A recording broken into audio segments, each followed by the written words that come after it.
Nina, welcome to our podcast. It's great to see you. Oh, well, thank you so much for having me. It's been a year or two since you've been, and by popular demand, we wanted to have you back, and we want to hear all about your experience in California.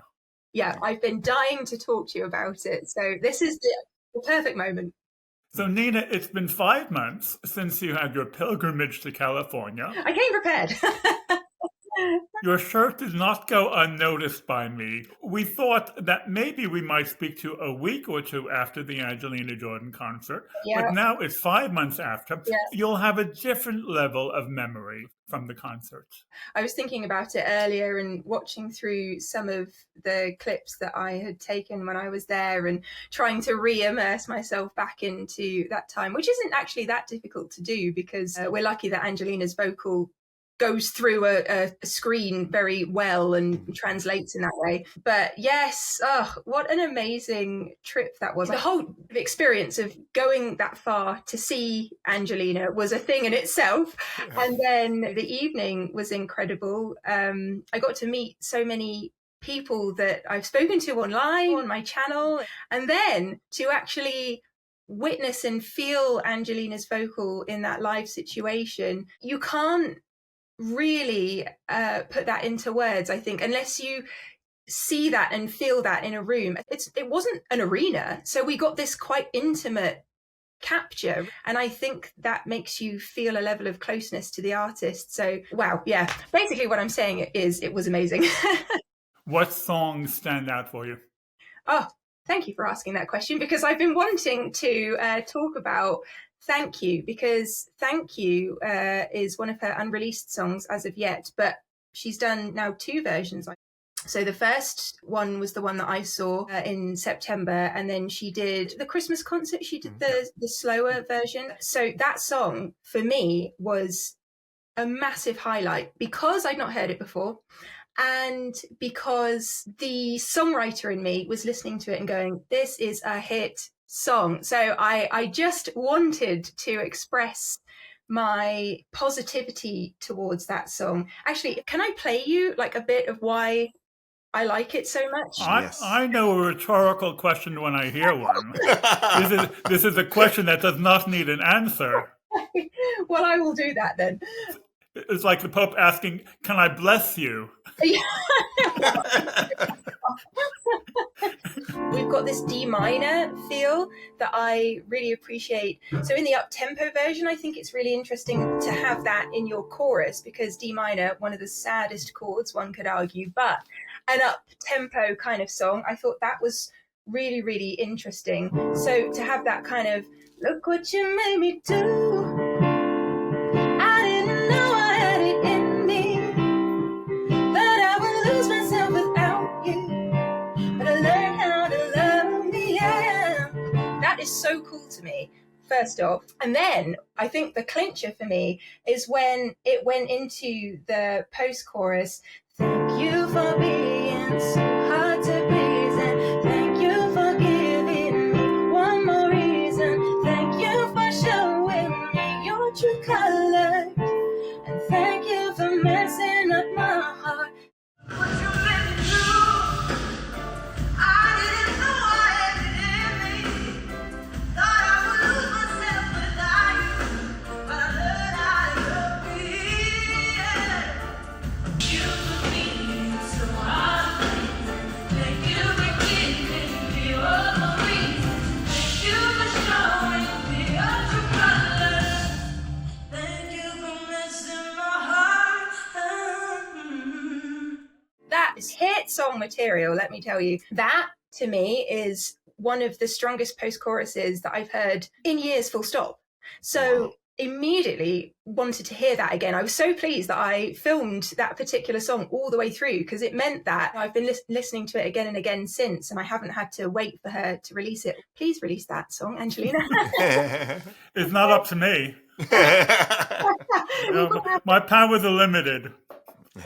Fair enough, fair enough. And then I think what was so interesting was hearing the slowed down version and what that can do to a song. So again, we were talking about D minor being one of the saddest chord. And if you slow things down and have this, thank you for being so hard to please, and thank you for giving me one more reason, thank you for showing me your true colors, and thank you for messing up my heart. Thank you for being your more reason, thank you for giving me one more reason, thank you for showing me your true colors, and thank you for messing my heart. It just completely changes the landscape of the song.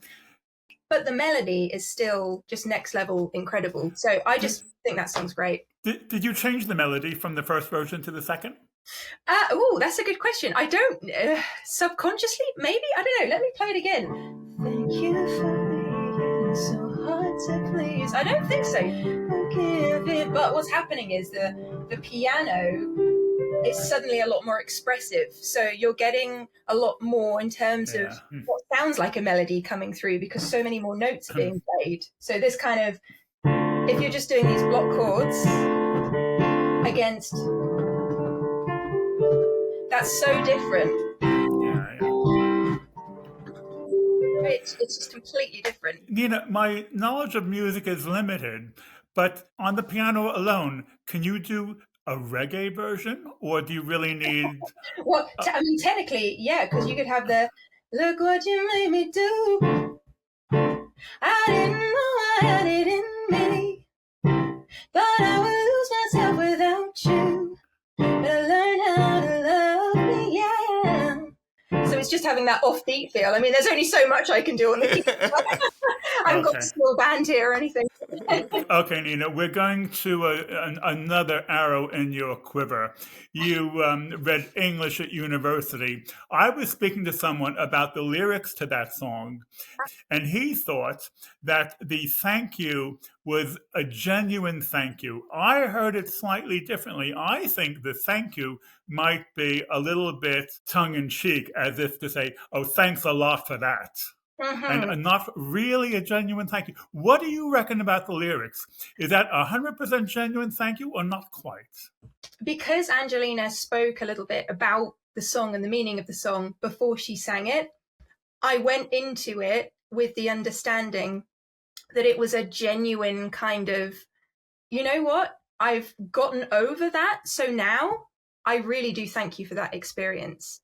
Versus maybe if you just come out of the experience, you might have that, okay, well, thanks for that vibe. But I suspect because she's over that situation that it is a genuine thank you. But, you know, songs are open to interpretation. That's the beauty of them. Yeah, I know. It's just like poetry. That's it. Yeah. That's it. Yeah, but isn't it in Angelina's nature that it is a genuine thank you and not like a thanks a lot? You could also argue that because, yeah, we wouldn't necessarily think of Angelina as being someone who's snarky or purposefully spiteful in any way, shape or form. So again, it's just one of those things that we might come to a lyric with our own cloud of experience and then work backwards from there and see what her version of events is. Sometimes I don't like knowing the background of the song before I hear it because I just want my own interpretation. Exactly. Do you feel that? Yeah. I never go to the Wikipedia page to read about a movie before I see the movie. I go afterwards. I have a friend that does that, by the way. So a lot of people do that, and they say, oh, well, this only has 4.2 on Rotten Tomatoes. I'm not going to see that movie. Well, my friend reads through the whole synopsis because she doesn't want to be spooked by anything that happens in the movie. Yeah, There's the extreme. Yeah, but I do it afterwards and say, oh, that's what happened there. I missed that. Yeah. Which is much more interesting, I think, because then you do have some time to interpret things yourself, because sometimes we can lack confidence in our own abilities of interpretation, and immediately seeking out someone else's interpretation doesn't give you the time to process something yourself. I have very old ears and they don't hear so accurately. And so sometimes I'll get the word wrong, and I 90% hear and 10% read lips. Okay. As long as something's going in. Yeah, something's going in, but then what happens? Who knows? So, Nina, you said that as soon as you heard that song, Thank You, you said to yourself, this is a hit. Yes. Yeah. What makes a hit anyway? What kind of ingredients? Because you never know, do you? Not even when you're writing a song. No, and actually, I've heard so many stories of people who've written songs that they thought were just throwaways that end up being the hits. Yeah. So I don't think you can ever fully know necessarily until it becomes a hit. And there's also an element of timing and what is going on in the world and what is appealing to people and the production of a song and whether that vibe appeals to people at any given time. There's so many things that goes into making technically a hit song in terms of it sold this many copies or won this many accolades. But the things that stand out to me in terms of hit material, the construction in this particular song, the chorus to the post-chorus, I think is perfection. So the way the melody develops from the chorus into the post-chorus, it elevates. So it doesn't start to kind of lag. You don't get to the chorus and think, well, that was the best bit and this is just a bit of an extra padding. No. You have the chorus, which is strong in itself, and then the post-chorus lifts it even further. So that was something that stood out to me. The second thing was, and I know there are lots of people who prefer the slower vibe of the song, but for me, something about the tempo and the way that it was arranged on that particular day. So there was something about that I thought, oh, that plus the chorus melody, plus the chords, this is all starting to add up. And then on top of that, I think the lyric, even just the phrase thank you, for some reason that connected with all the other parts. So it's all the ingredients of the song lining up to become something that there isn't room for you to go, oh, if only they just tweaked that. It's all there. It's all there and it's ready to go. So that's why I'm really kind of keen to hear that version of the song on record and to see what it does. But as I say, a hit song can be a hit song. It just hasn't been heard by people yet, you know? Yes, of course. What a great answer. When Pontus asked that question, I thought to myself, this is like a rhetorical question. It cannot possibly be answered because the answer is so complex. It's like asking, what does it take to fall in love? Where do you begin to answer a question like that? And so to ask, what does it take for a hit record? We could get 100 different musicians and we can get 100 different answers. I think so. It's lightning in a bottle, isn't it? And the thing is, if you look at hit singles from different genres, well, they will have completely different things that made them hit singles. You're not going to listen to a rap song that's a hit single and then listen to a country song and go, well, that can't be a hit single because that has this element in and that has this element in. It is just that magical thing that happens to work, or several things that happen to work within a song. They just connect. There's also going from one decade to the other. A hit in the 50s, 60s, or 70s are just totally different. Totally. Unless you update them with present day production, which happens. Whitney Houston songs, we see the remixes so many times. Elvis even. There are, I think, elements within hit songs that can stand the test of time, but maybe to be introduced to a new audience have to be repackaged. So there's something to be said for that as well. When I listen to the radio, I often wonder, okay, so why is this song played on the radio? The community now is sort of focused on getting Angelina to be played on the radio, even though that might not be the career move that people think. I want to listen to her on the radio. I want her to suddenly just pop up on Swedish radio and wow. But now when I listen to the songs that are on the radio, I just, who decides what goes on the radio and why? That's an interesting question because, I mean, here in the UK, the pool of talent from which they pick songs has narrowed. So a lot of the radio stations are owned by the same company, which means that they will get fed their particular playlists and nobody else gets a look in. And that used to be, even 10 years ago, that was very different. So there would be a lot more room for local artists or just some artist that for some reason has had some traction that week to get a slot on the radio. Whereas now I feel that there is a much tighter rein on what gets played on radio. So that's one angle to look at. It might be that the reason that Angelina's not getting played is just simply because the people who run the radio stations have a set number of artists that they have to play through that day. But isn't that very strange? Because it feels like the amount of artists out there is continually rising, because it's quite easy to produce music these days. So it should be that it's more of a variety. I think that we live in the age of social media, so that gives you opportunity to become someone on that social media platform, to translate that then into the next level, whatever that may be. Something else has to happen. So when I look at social media stars who have transitioned, and I'm not necessarily talking about music, but just in general, that have transitioned to mainstream media, they've either gone on a reality TV show that's televised, or they've got so many followers that the demand for them to have their own TV show is there. That kind of thing I see happening. But I also think that we're lucky in the sense that social media allows creators to have a career without radio. We don't necessarily need radio to sell records. It's just that you have the old school way of doing things, which is through radio, through PR, through having a major label behind you. And we have the new way of doing things, which is be your own boss, upload things yourself, see what happens. And if you're good, then hopefully something will happen. As the three of us do. Exactly. So, let's go. Where's our TV shows? I'm waiting for the call. I keep saying to my wife, we may have to relocate to Hollywood at very short notice, but I haven't had the phone call. You just never know. That's the thing. That's the thing. We are lucky that there are these different opportunities, but I think also sometimes too much choice isn't a great thing. Like there can be so many options that artists can get lost in the crowd, and that's a shame. Algorithms, who really understands what's going on with them a lot of the time? It's just one of those things that you hope at some point your content or your songs will take off. So Nina, what was your second favorite song from the concert that you went to? It's a good question.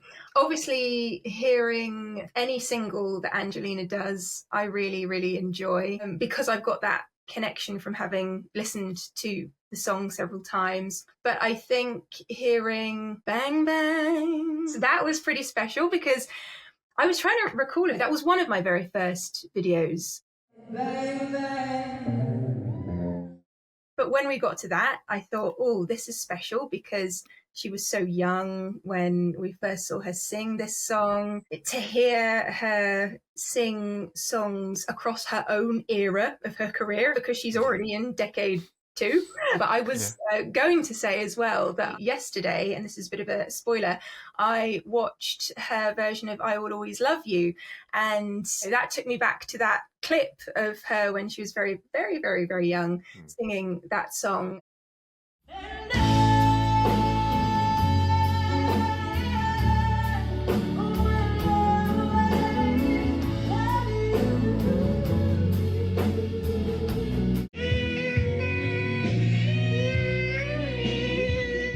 And so to be able to watch that, although I wasn't at that concert, to be able to watch that and see her, the grown-up version of her, sing that song and interpret that song, I thought that was really special as well. It's so hard to pick favorite songs at an Angelina concert. She did a duet with Scott Hoying. It's from Pentatonix. Yeah. Yes. So that was the John Legend they did together. Yes, that was really special, actually, because he did a sort of set before Angelina came out. So we got to see him sing for a little bit. And then I wasn't expecting him to come out again. So it was really, really nice that he came back out on stage, and we got these lovely harmonies. Their voices blend really nicely together. And you'd kind of expect that from someone who sings in a band harmonizing all the time. It sort of makes sense that he'd know how to blend his vocal anyway. Loves your curves in all your ways, all your perfect affections. Give your all to you. I'll give my all to you. You're my end and my beginning. Even when I lose, I win. 'Cause I give you all of me.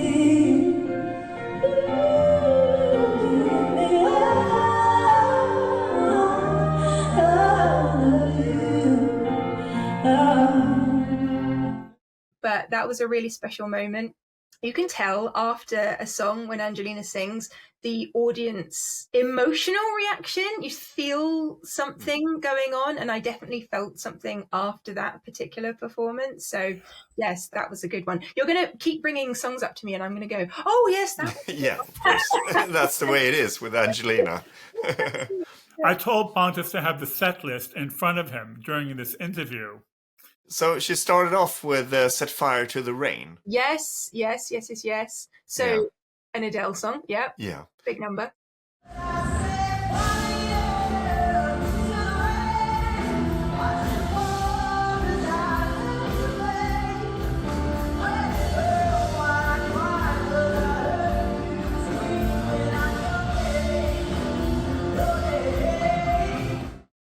And then there was a song Right Here Waiting for You. Yes, which was one I listened to earlier. I only had a short clip of that one. I didn't film the whole thing. That's the 80s song. Richard Marx. Right. So I thought it was really interesting to hear, again, a song from another decade, because quite often we'll get the old-timey songs. So to have something a little bit different, I thought that was cool.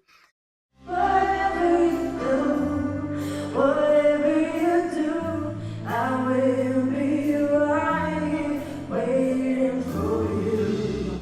And then she did her own Now I'm the Fool. Yes. Yeah. Great song from Yeah. a fantastic EP. Yeah, I think that's one of the best from that E EP. What will I do? You tell me I did someone else. Because of you, you wouldn't know how to break my heart in two. And then Bang Bang, as you said, Yeah. was number 4. And then she did Million Miles. Yes. Which is an emotional song. I wonder how you burn the stars that's on you, wherever you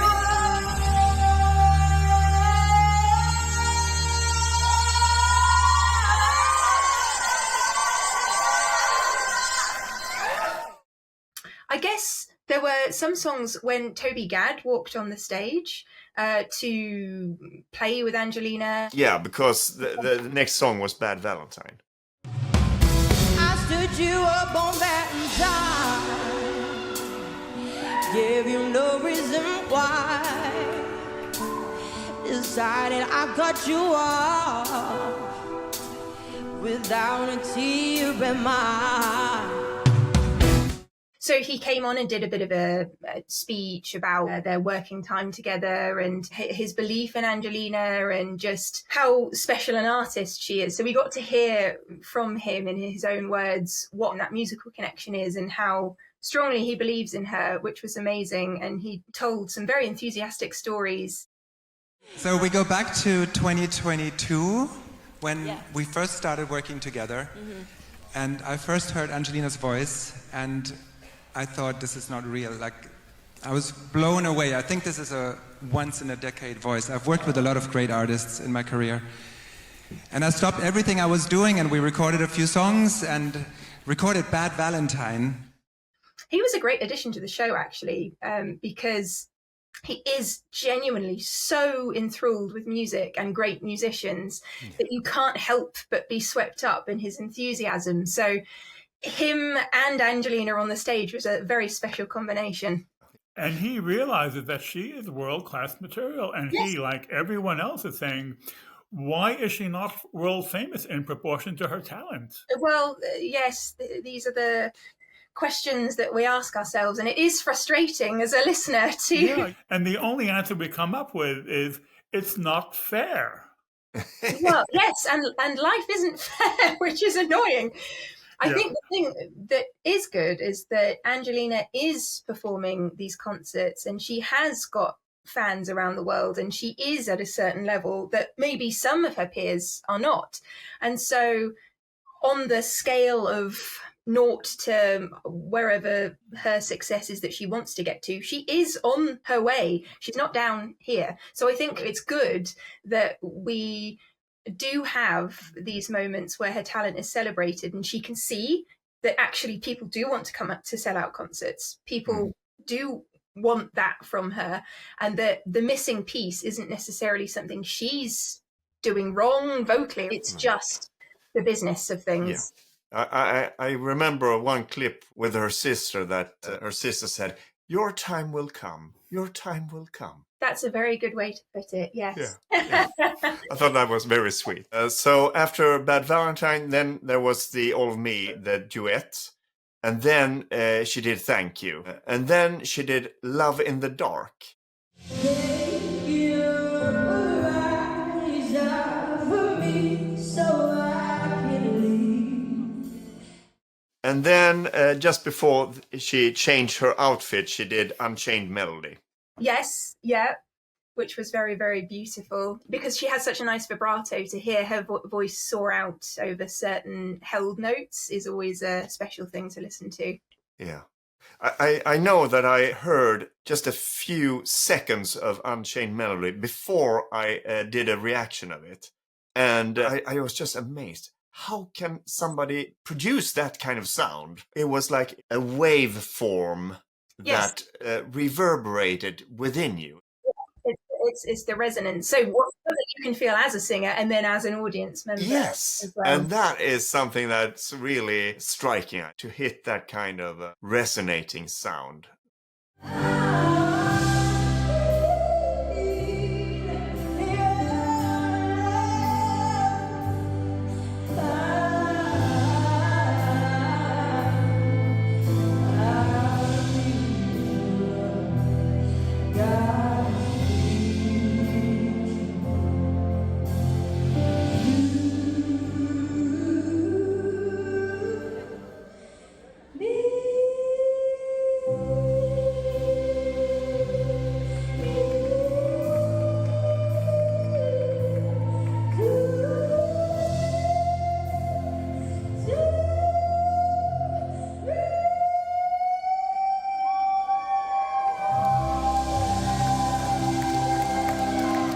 So she had a little change of outfits there. She did, yes. So she went off, and the band themselves, yeah, all my memories are flooding back. Thank you for this. The band themselves had a little interlude, and they just jammed out and played music, just being musicians, basically. So that was really fun because I like to sort of hone in on different instruments and see what's going on and who's having the most fun on stage. And obviously, when Angelina's on stage, you kind of focus in more on her. So removing her for a second, we got to focus on the musicians, which was nice. Rob Christie was playing guitar on some songs. Yeah, I think at some point his sleeve got caught on his guitar, and I think that was during the interlude, and he was struggling to remove it. So there was some comedy on stage as well. And of course, the world famous Jimmy Z Yes. played saxophone and harmonica. He could play anything, couldn't he, basically? Stick him on stage. So the first song after the outfit change was Valerie.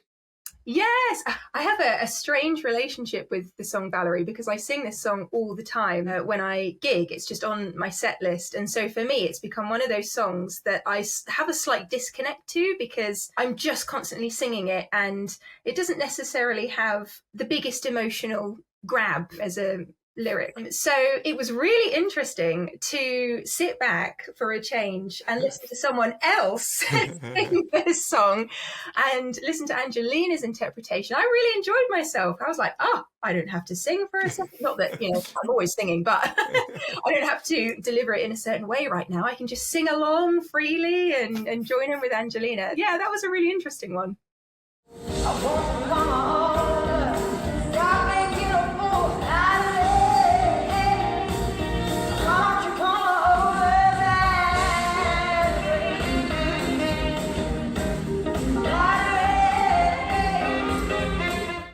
And then she did her own Love Don't Let Me Go. Yes. Oh, I love that song. Yeah.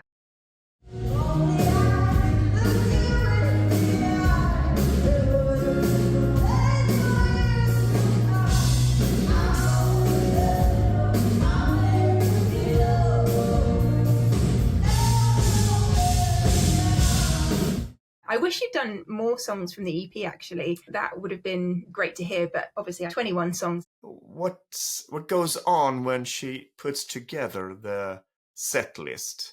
What kind of criteria is... I wonder that as well. I wonder how far in advance they put the set lists together. I wonder if there are any last minute additions. And set lists are such funny things because you want your audience to go on a certain kind of a journey and reach certain emotional peaks at certain times, because if you just sung back-to-back ballads for ages, then I'd be happy to listen to Angelina do that. But I'm sure she herself would sort of feel like, I want to kick things up a gear. So yeah, set lists are strange beasts, and it would be interesting at some point find out from her what it is that she is looking for within a set list, what kind of journey she wants to take us on. Well, when you do a set list, Nina, what criteria do you use when you get a set list together? Good question. So I would say tempo is the first thing I think about. So I will think about whether I have a kind of mid-tempo song that I can start with. I then might kick it up a gear just to increase the energy, keep it there for a little while, then take it back down to a slow song, so that a little pause and you can kind of get yourself together.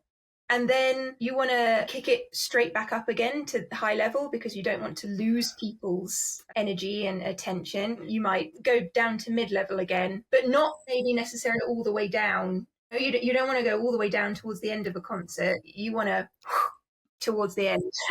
Yeah, it's a wonderful description because you never think of a set list of having a shape, but the way you just described it, it has a shape.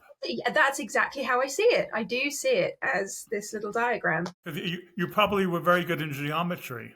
I think my math teachers would argue otherwise. The mathematical part of your brain is probably singing songs. Speaking of teachers, was this the concert where the teacher got on stage? Yes, yeah, and surprised Angelina. Yeah. Yes. When was this? Was further on in the concert, and she had no idea that he was there. So that was really special, a really emotional moment as well. So many surprises in this concert, by the way.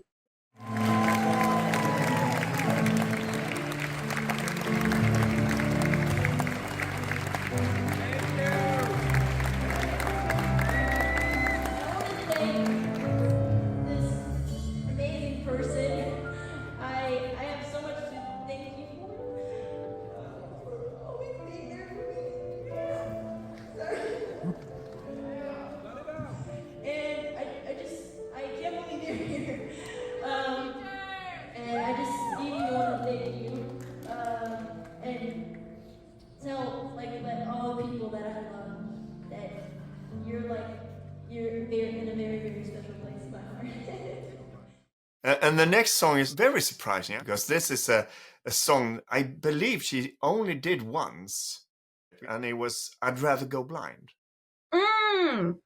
Yes. Now, this very jazzy song, I think, is something that really suited her. So for me, that was a moment in the concert that was a highlight because it took me back to that era, and only certain voices and singers can do that. If I closed my eyes, I could be back in that era. That was a really poignant moment because Angelina can sing so many different genres. Sometimes we can forget in listening to her EP say that actually she could do all the absolute classics and jazz standards. She could do a whole album of that and it would be just incredible. So to have that moment in the concert, I thought was really, really lovely.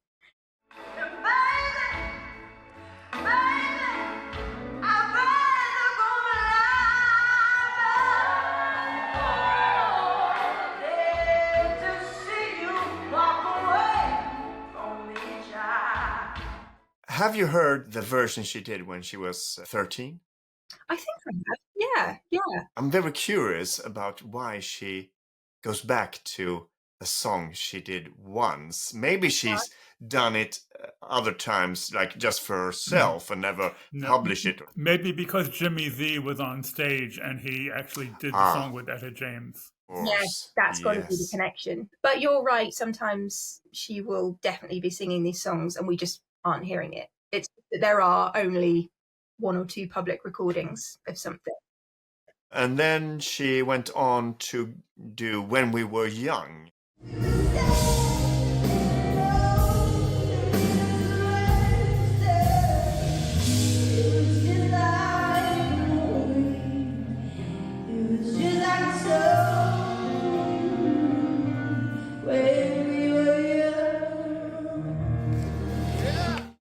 So more Adele. Yeah. And this must be one of her all-time favorites because she's done that very successfully on several concerts. Yes.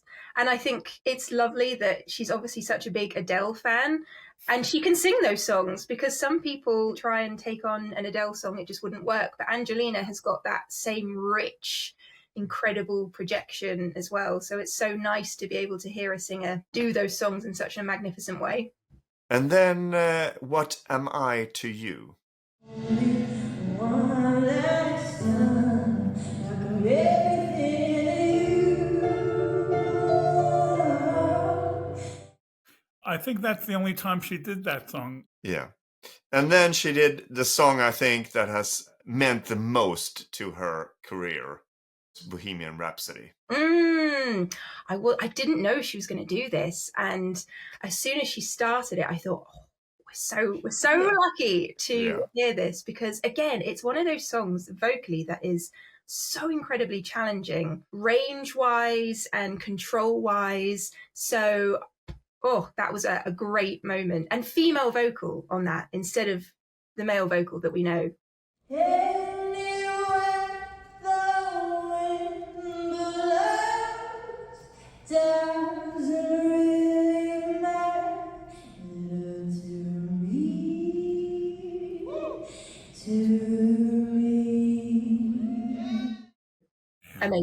Amazing. And then she did Suspicious Minds. Like we were saying earlier, if you take something like an Elvis song and sing it in a present day setting and the right vibe, the right vocal, it just transforms it. So she could definitely do a lot more with Elvis music. The Elvis version of Suspicious Minds, when you look at the lyrics and you hear Angelina's version, it's almost like, what was Elvis thinking of? Why did he do that one in an up-tempo? Yes, right.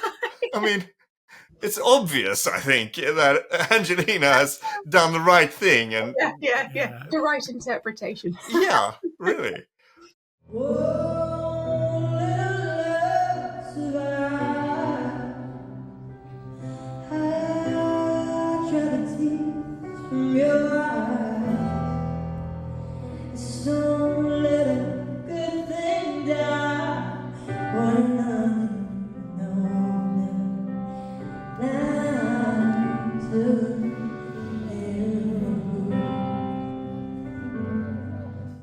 That just goes to show it really does affect tempo and mood, really do affect a song. It's for me, it's like a similar vibe when it comes to her interpretation of California Dreamin', which I also think is much more connected with the lyrics. The lyrics get another meaning when she sings it in the way she does. I think her phrasing is key with this. Her interpretation naturally goes through into her phrasing in a way that connects with the songs any other artist doesn't do. So you'll instantly feel a different kind of connection, a different kind of vibe, because she's literally telling it to you in a different way conversationally.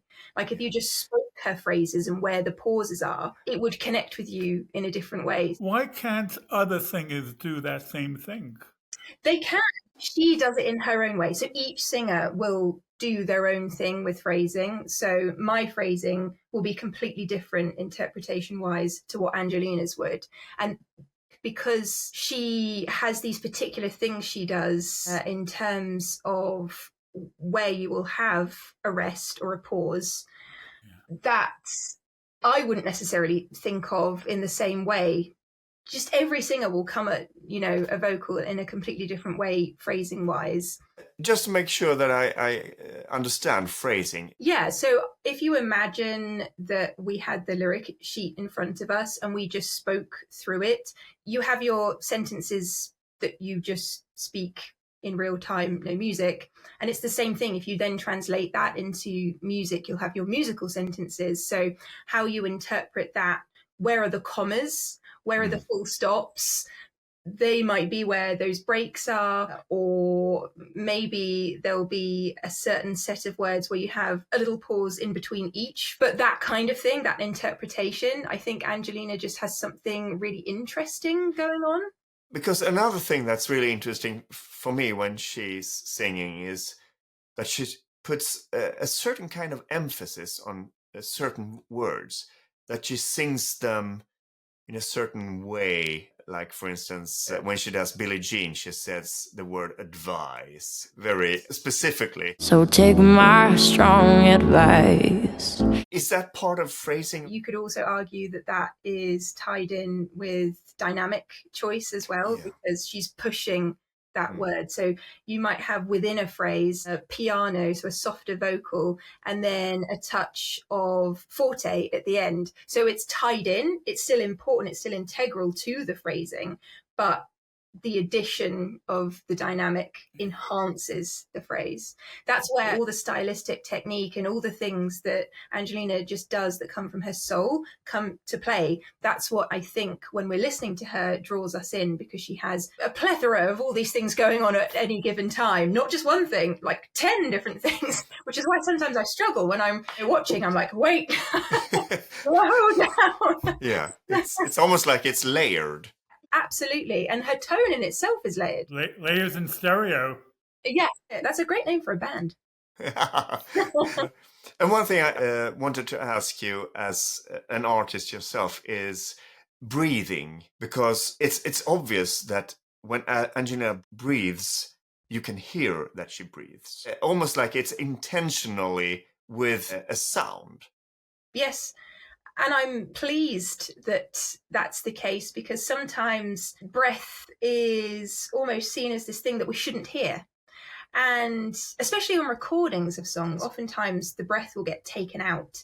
For some music, fine, but I think that's a shame when you have a singer like Angelina, for instance, where you want to understand how she got through that phrase, or you want to understand the cumulative effect of her breath control across a whole song. So I'm not sure that she's necessarily intentionally breathing very heavily because of any other reason. That's just what she naturally does. But it's very interesting for me to listen to it and go, well, now I can see why she got through that phrase and was able to just take a small breath there to get through the next phrase. Breath control is just so integral when it comes to singing.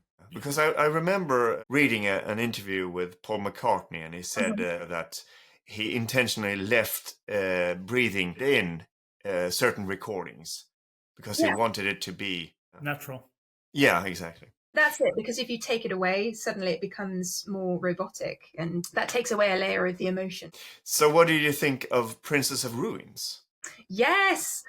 So I've always loved this song since I first saw the first recording of it. And so another one that I was really excited, because I had no idea what songs she was going to sing. But I didn't know if I was going to be able to hear the songs that I have absorbed over time. So yes, that was a great one to watch and to listen to the lyrics again. I think the first time that I heard that song, I didn't necessarily hear the lyrics in the same way. That just generally happens when you listen to music. Sometimes the lyric stands out, but other times you need a bit more time to absorb those lyrics. And there are a lot of lyrics in that song. Well, that's it. So then to hear it again and this time have a greater understanding, I think was, yes. And she sings that song so well. And because it wasn't the first time she sung it on stage now, you start to get that more refined approach to it, you know.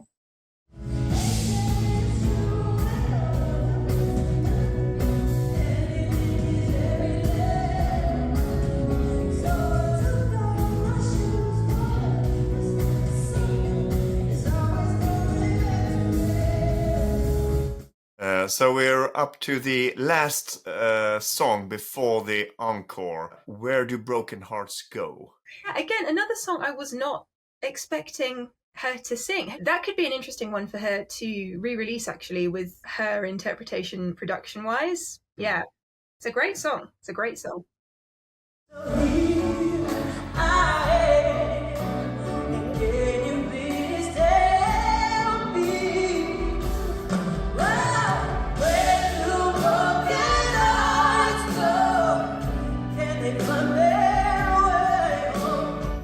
So do you remember what the encore was? I believe it was My Way. Yeah, that stood out to me because that song is so charged with emotion. You can't listen to that song and not get taken someplace with it. So to hear Angelina's vocal on it,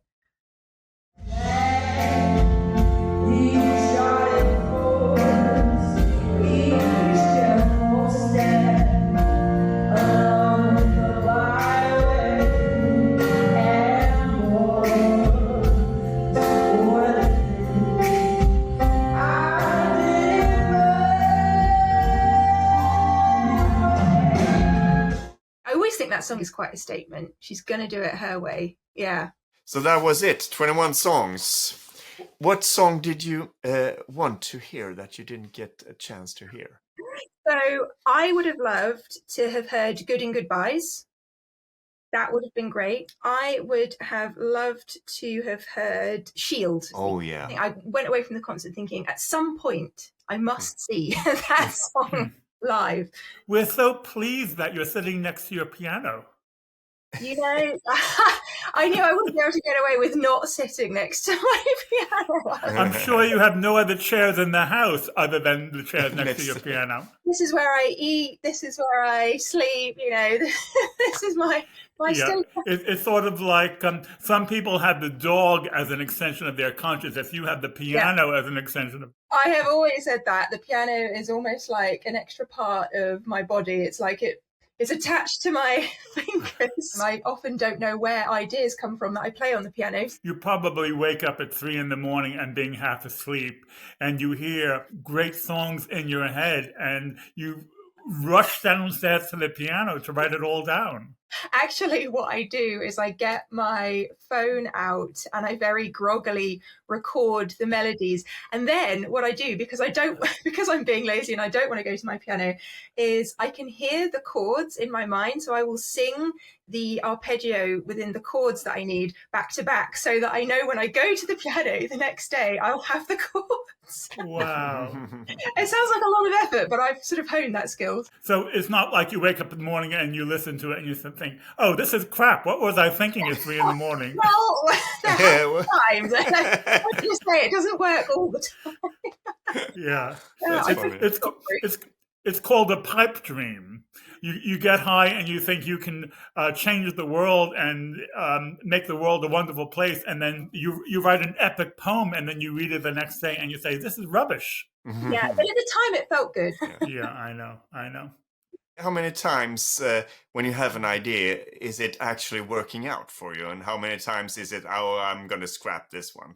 That's a really good question. Do you know what? I actually think it's only about 10% of the time that I end up using the ideas. Oh, really? But you could argue that is the case for most songwriting, because a lot of people come up with a lot of ideas and then the cream will rise to the top and you'll go, actually, that's the one that needs to be heard. That 10% is actually embedded in a statement. 10% inspiration and 90% perspiration. There you go. That's it. That's exactly it. Okay. It makes sense. Yeah, 10% is the one. But the 90% then, how far do you go with a song that then finally doesn't make the cut? It depends, because if it's an idea that I've just done overnight, like we've just discussed, then it might be that I just have that voice note and I listen to it and go, I'm not going to develop that. But if it's something that I've sat down and I've thought, right, today I'm going to write a song, then I might go as far as maybe the first verse chorus idea, and then I might just think, I'm not feeling it. You just get this vibe. You'll know if it's connecting or not. You can just sort of tell. Yeah, because sometimes if you try and put a square peg into a round hole, you can lubricate it, you can get the pliers, and you can sit on it, but sometimes it just doesn't fit. That's it. I think it's the emotion as well. If I'm not connecting to the song emotionally, then I think, well, what's the point? Because I'm not going to come up with a great lyric if I'm not feeling inspired by the melody or the chords. So you've got to wait for that lightning to strike. So your best songs are the songs that you're emotionally connected to. I think so. Or I have to say, sometimes some of my best songs have come from being in a pressured situation. So, for instance, I wrote a song for a TV show years back now called Mother, Father, Son, which Richard Gere starred in. And it ended up that I went on to the actual show and played the piece in this drama, which was amazing. But to get to that point, I was asked if I could write something for a wedding scene.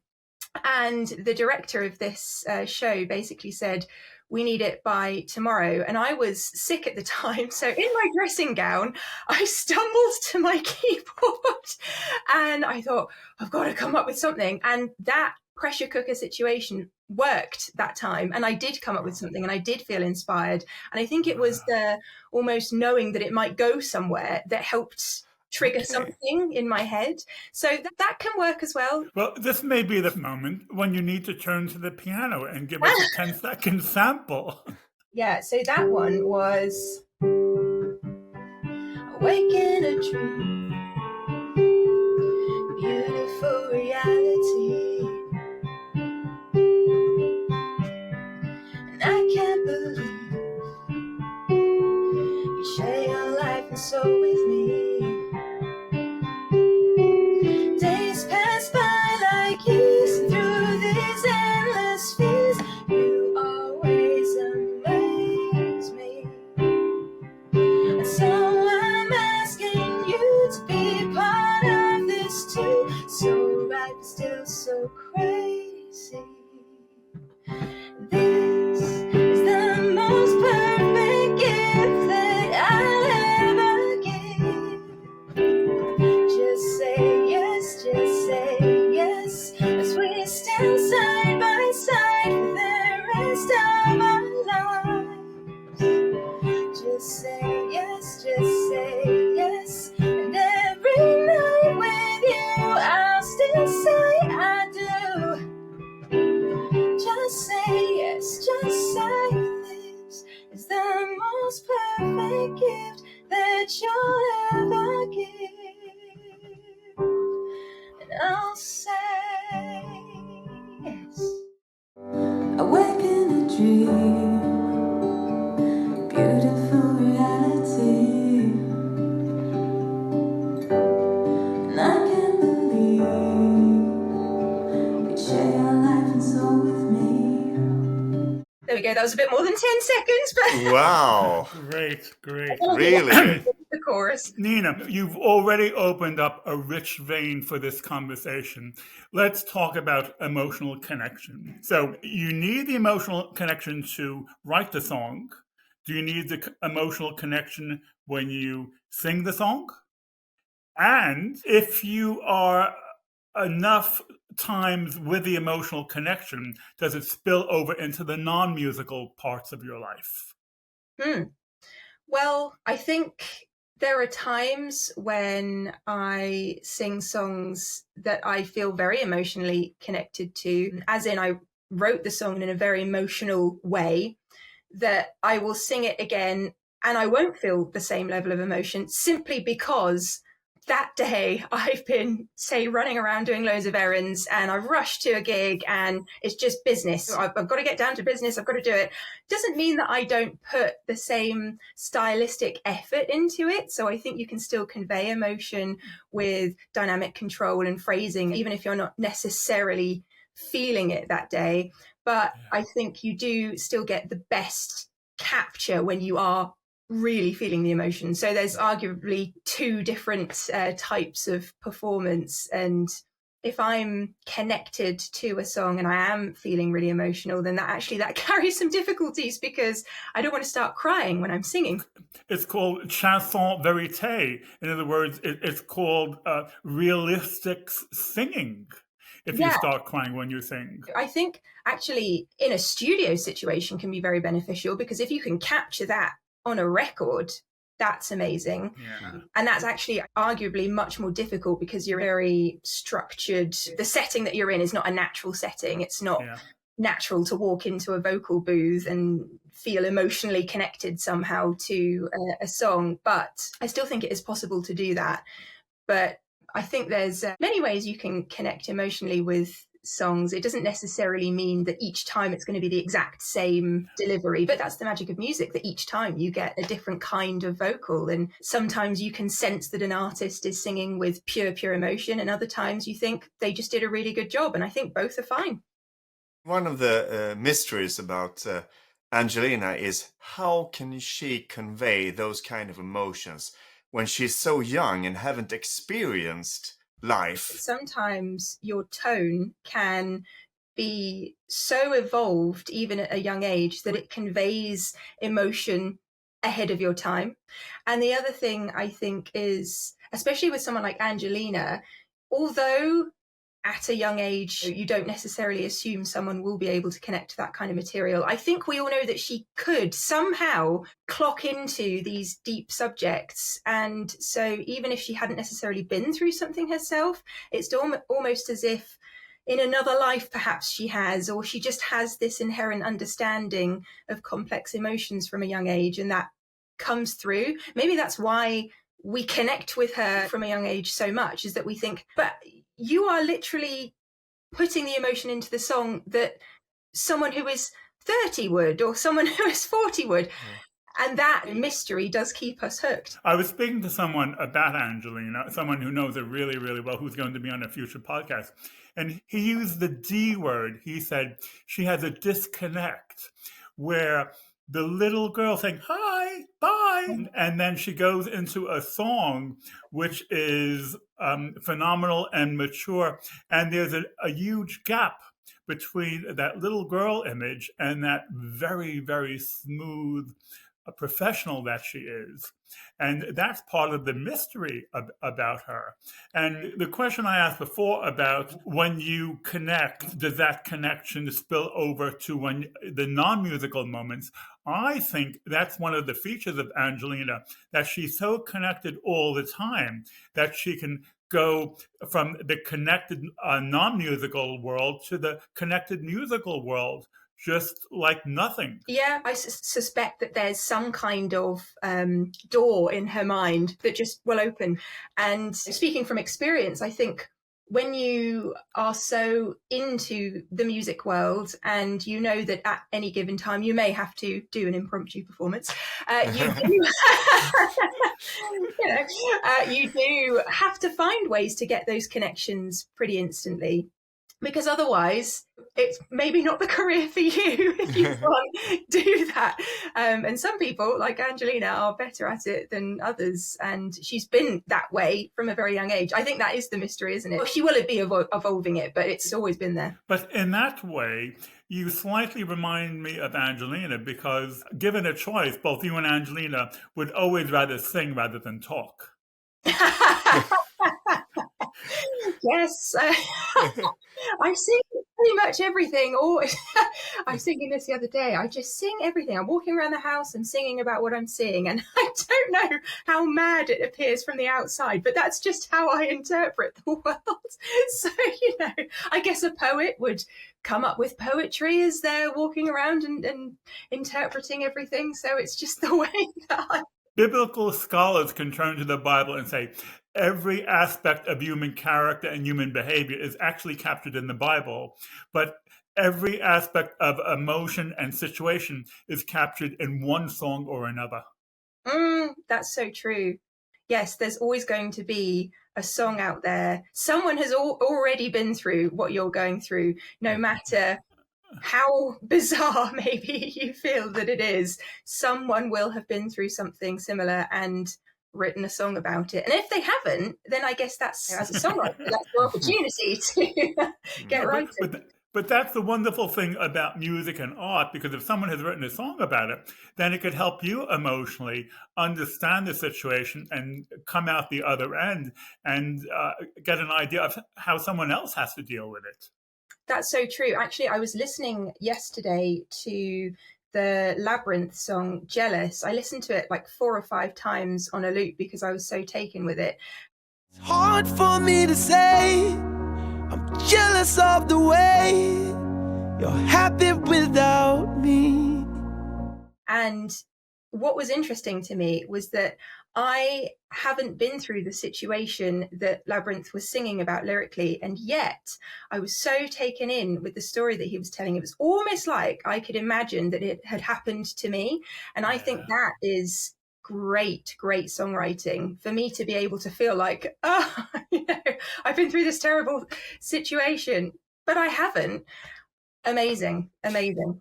What I think also is very interesting is that music is one of the few arts that really does that to you, that really conveys emotions directly. I don't know any other art form. I mean, poetry, sure, you can get emotional about poetry, but music has that kind of magic attached to it that we can never seem to explain. Why are we feeling things just because it's in C minor or in C major? It's so abstract in a way, but always very natural when we experience it. With poetry, when you read it, you sort of take it in through your brain. Yeah. When you see a painting, you take it in through your eyes and then the brain. But with music, the rhythm touches the rhythm of your heart. Literally, it's the rhythmicity of it, which is actually crucial, and your heart can relate to being rhythmic. Yeah, that's so true. I guess that's why they call music the universal language, because we can all understand what it's trying to convey, no matter what actual language we speak. And there aren't many things that you can do that with. You can't do that with poetry.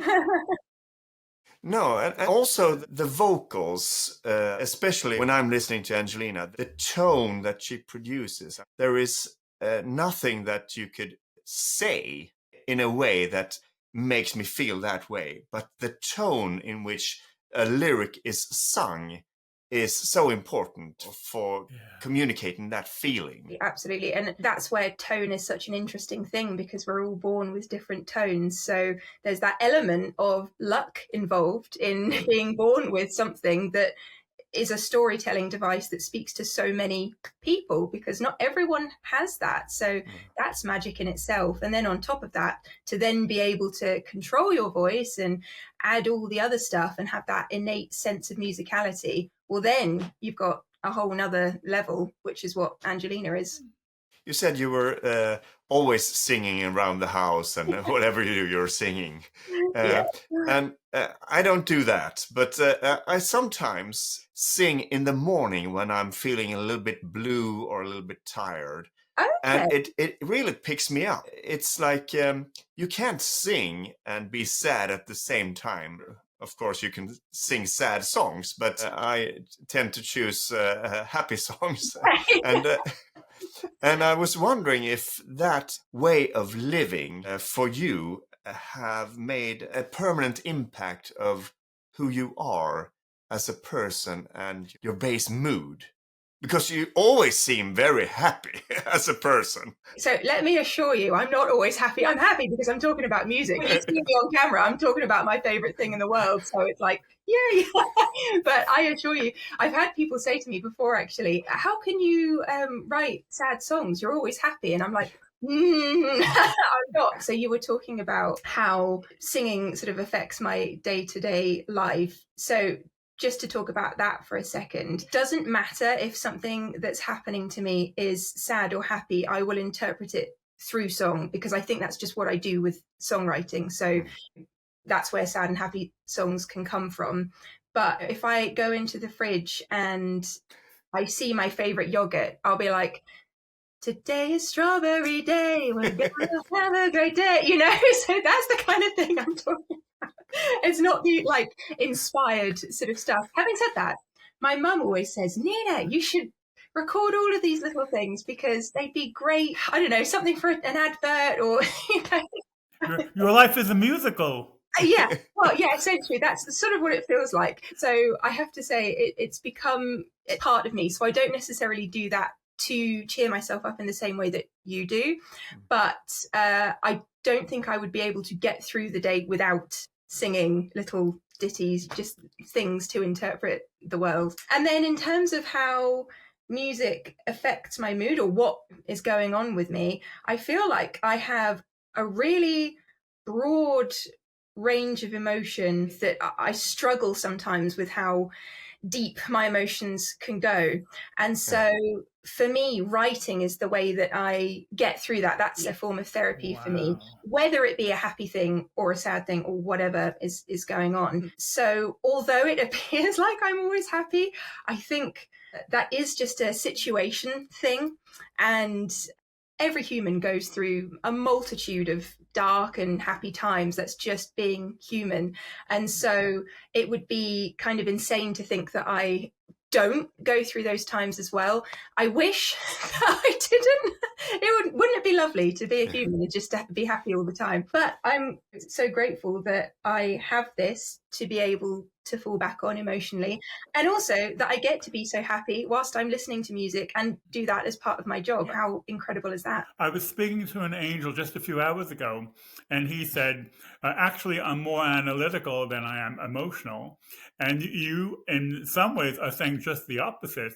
And if I had to vote, I think your world is a superior world because you feel in technicolor. And a lot of people, they're feeling, they don't feel loud and clear, but life is about feelings. I always say that. And this is what Angelina Jordan has captured, because she's able to feel as a human being, and she's able to capture that feeling in the song, and she's able to generate an emotional reaction in the listener. Yeah. And wouldn't it be a worse world if we didn't have that? If we didn't have the extreme lows against the extreme highs to relate to within music. I think that life is this place where we should feel all these emotions, because otherwise it's not really the full human experience. But it should not be too kaleidoscopic. In other words, it should be like a little bit contained and a little bit under control. And you also need a little bit of luck as well. You need a cooperative guardian angel. Yes, yeah, you could say that. It's a roll of the dice. So, Nina, if you want to come back on the podcast again, all you have to do is go to another Angelina concert. Well, that's it. How was the decision to go to the States? What were you thinking? It was a no-brainer. Yeah, exactly. Didn't have to think a lot.